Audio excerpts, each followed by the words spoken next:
Mga paghahanda sa nalalapit na halalan at mga hakbang laban sa mga call and text at online scams. Ating tatalakayin kasama ang tagapagsalita ng Department of Information and Communications Technology o DICT, Assistant Secretary Renato Aboy Paraiso. Asek Paraiso, magandang tanghali po. Magandang tanghali ho, Asek Joey, Director Cheryl, sa inyong mga tagapanood, taga-subaybay, tagapakinig. Magandang hapon po sa ating lahat.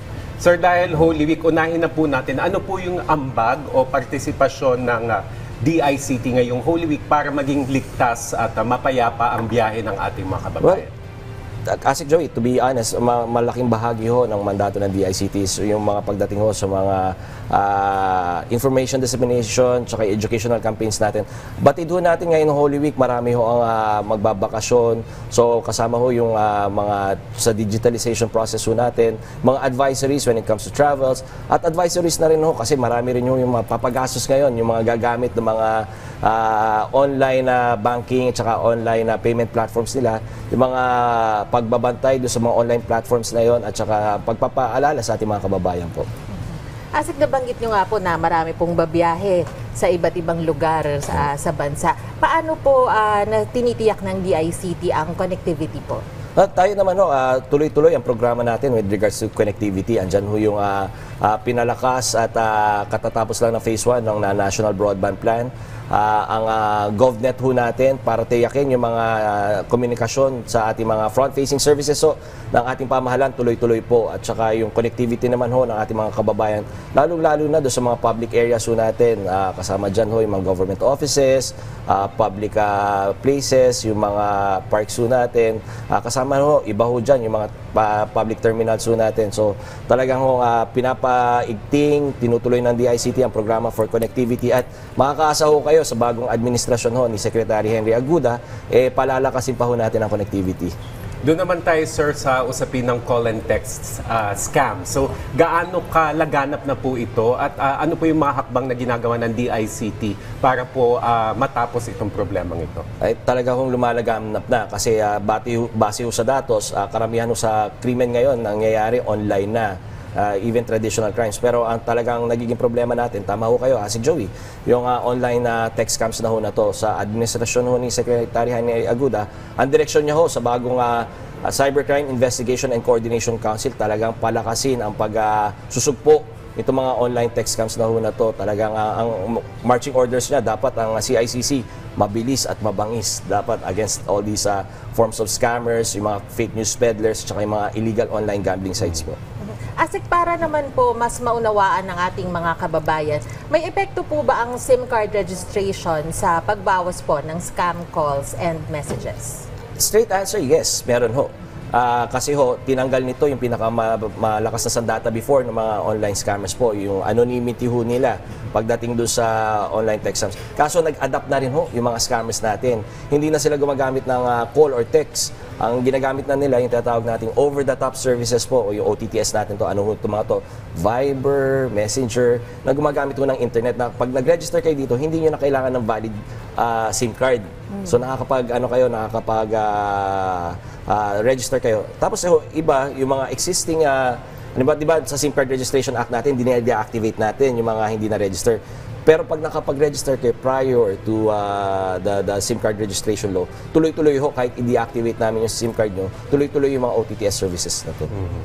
Sir, dito sa pag-address sa problem na to, sino ba sa private sector ang kaugnayan ninyo? Ang telco, mga financial institution, at ano po ba yung mga pwede nilang magawa para ma-stop yung scam? Well, pagdating ho dito sa problema ho na ng scam, tama ho, this is a whole of community approach na to, whole of society approach na to. Lalong-lalo na ho si Secretary Henry galing sa private sector, galing ho siya ng PISAC.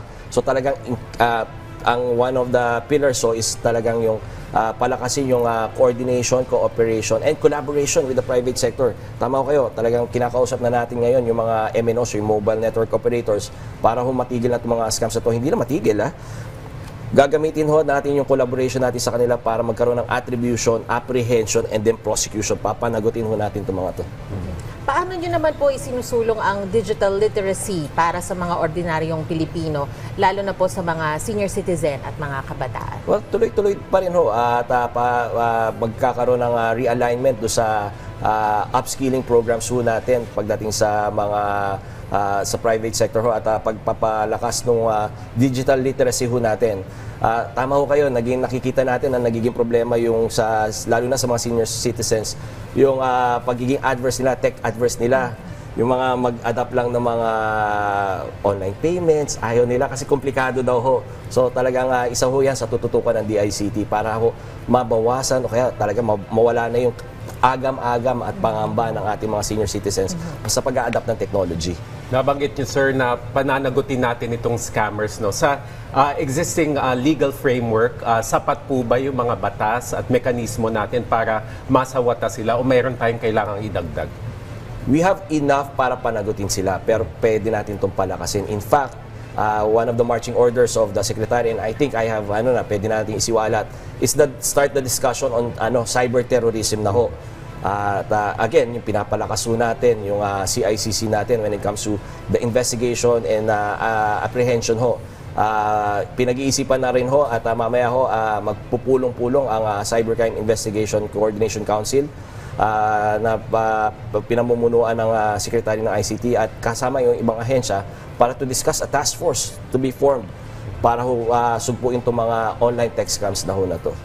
Para naman po sa kaalaman ng ating mga kababayan, ano po yung pinaka-epektibong paraan para masugpo ang mga scammer na patuloy na tumatawag o nagpapadala ng text messages sa kanila? Ito ho ang ginagawa natin ngayon, Director Cheryl, at kami ho nagpapasalamat sa mga plataforma at programang katulad nyo na tinutulungan ho kami sa DICT para gampanan ang isa sa mahalagang naming mandato is educational campaigns ho natin at information drives ho natin.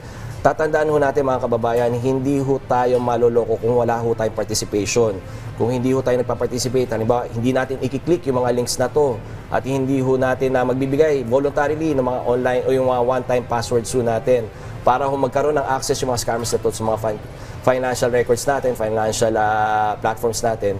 So yun ho talaga ang pinaka-importante matandaan natin mga kababayan, hindi ho tayo may scam kung hindi tayo magpa-participate.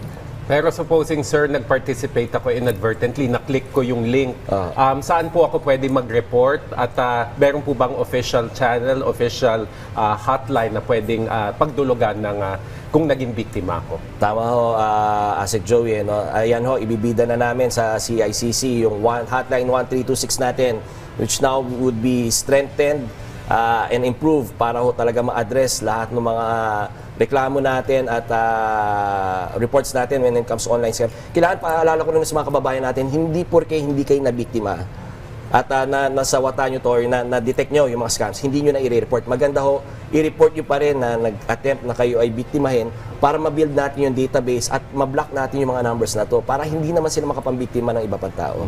Asik, hindi rin po maiiwasan ng mga cyber attack, lalo na ngayong malapit na ang halalan. Paano po ito binabantayan ng DICT? Andiyan naman po yung insert natin, yung computer emergency response team natin na parating laging handang umalalay sa ating mga ahensya pag halimbawa nagkaroon ng hacking attempts o talaga na penetrate sila.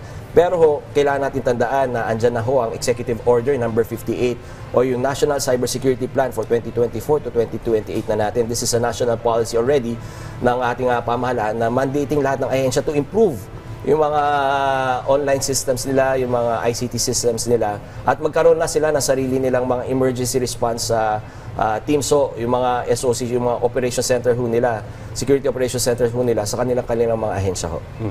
Recently, sir, naging mainit na usapin yung paggamit ng ilang kandidato doon sa text blasting, lalo na po yung ginagamit pag may emergency. So, paano po ina-address ito ng DICT at ano po yung pakikipag-ugnayan nyo with COMELEC? Nako, ilang beses na natin ho itong binabalaan, Asik Joey, na ayon ho sa NTC, wala ho silang pinapayagan at hindi nila pinapahintulutan ang paggamit ng any text blasting device, lalong-lalo na ho sa private sector. Ginagamit ho ito ng pamahalaan for emergency response, emergency communications, gaya na sinabi mo, Asik Joey.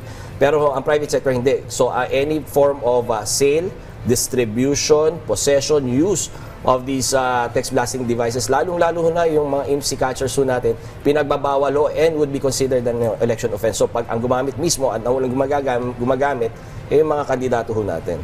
So ang magiging parusa po o ang pagpataw ng parusa manggagaling sa... Magkaiba ho yun, Asik Joey. Yung paggamit, possession, bawal ho yun kasi technically smuggling yan kasi bawal wala yung mga permits natin from DNT, mga stickers natin. Tapos iba pa ho yung parusa sa'yo bilang kandidato ng COMELEC.